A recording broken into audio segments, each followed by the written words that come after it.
Space time जिसमें हम रहते हैं और जिससे हमारा पूरा ब्रह्मांड बना हुआ है, उसे हम एक ग्रिड की तरह विजुअलाइज कर सकते हैं। इस ग्रिड में यदि किसी मैसिव ऑब्जेक्ट को रखा जाए तो वो स्पेस टाइम के फैब्रिक को डिस्टॉर्ट कर देगा और एक ग्रेविटेशनल वेल फॉर्म करेगा। यदि कोई स्मॉलर ऑब्जेक्ट इसकी प्रॉक्सिमिटी में हो तो वो इसकी ओर अट्रैक्ट होगा। ऑब्जेक्ट जितना ज्यादा मैसिव होगा, अट्रैक्शन उतनी ही स्ट्रांग होगी और उसके ग्रेविटेशनल पुल को एस्केप करने के लिए नियर बाई ऑब्जेक्ट्स को उतनी ही अधिक वेलोसिटी से ट्रेवल करना पड़ेगा। यदि उस ऑब्जेक्ट का मास काफी ज्यादा हो और वो काफी छोटे से वॉल्यूम में कंसंट्रेटेड हो तो उसका ग्रेविटेशनल वेल इतना स्ट्रांग होगा कि उसे एस्केप करने के लिए नियर बाई ऑब्जेक्ट्स को लाइट की स्पीड से भी अधिक वेलोसिटी से ट्रेवल करना होगा, जो कि इम्पॉसिबल है। चूंकि कोई भी चीज लाइट की गति से ज्यादा तेज ट्रेवल नहीं कर सकती, इसीलिए इस ऑब्जेक्ट के अट्रैक्शन से कुछ भी एस्केप नहीं कर सकता, नॉट इवन लाइट इटसेल्फ। और इसे ही हम ब्लैक होल कहते हैं। एक ब्लैक होल के कोर में होती है ग्रेविटेशनल सिंगुलैरिटी,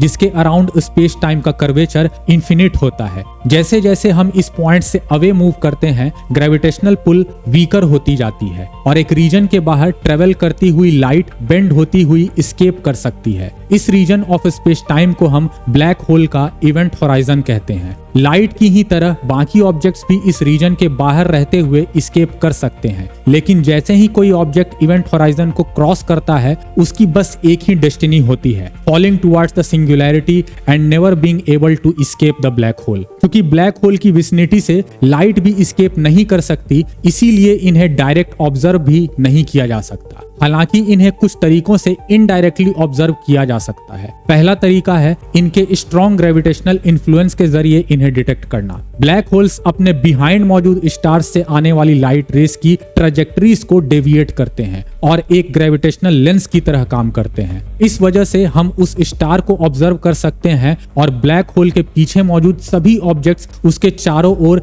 एक ग्रेविटेशनल मिराज फॉर्म करते हैं। क्योंकि ब्लैक होल का इन्फ्लुएंस फार अवे डिस्टेंसेस पर भी सिग्निफिकेंट होता है, इसीलिए इन्हें ऑब्जर्व करने का दूसरा तरीका है स्टार्स की ट्रैजेक्टरीज को ऑब्जर्व करना, जो इनसे क्लोज बाई ट्रेवल करने के दौरान डेविएट होते हैं। तीसरा तरीका है इनडायरेक्ट इमिशंस ऑफ रेडिएशंस। हालांकि black holes directly light emit नहीं करते, लेकिन जब इनके इवेंट होराइजन के अराउंड मैटर ट्रैप हो जाती है तो वो काफी हाई वेलोसिटीज पर एक ऑर्बिट में रिवॉल्व करने लगती है और फ्रिक्शन की वजह से एक्सट्रीमली हॉट हो जाती है। ये heated matter X rays and gamma radiations emit करते हैं, जिन्हें इजीली डिटेक्ट किया जा सकता है। यूनिवर्स में मौजूद सभी ब्लैक होल्स को मुख्य रूप से 3 कैटेगरीज में बांटा गया है: stellar, intermediate and supermassive. Stellar black holes सबसे कॉमन होते हैं और ये हमारे सन से सेवरल डजन्स ऑफ टाइम्स तक मैसिव हो सकते हैं, लेकिन साइज में महज 10 से 20 किलोमीटर के डायमीटर जितने ही होते हैं। इंटरमीडिएट ब्लैक होल्स सबसे rare type of black holes होते हैं और ये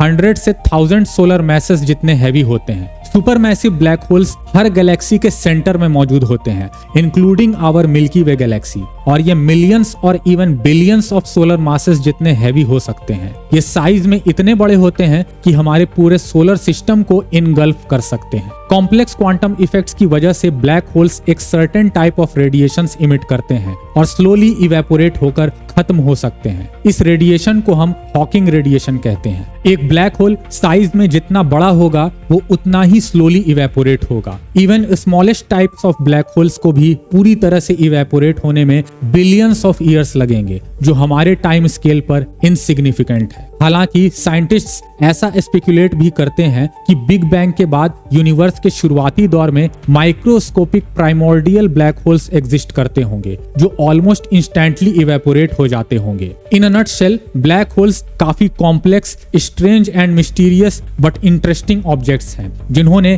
काफी सारे साइंटिफिक इमेजिनेशंस, क्वेश्चंस और हाइपोथेसिस को जन्म दिया है, जैसे स्पेस टाइम शॉर्टकट्स, जिनके जरिए हम बिलियंस ऑफ लाइट ईयर्स की दूरी को इंस्टेंटली ट्रेवल कर सकते हैं, जिन्हें हम वार्म होल्स कहते हैं। Thanks for watching and as always, जय हिंद।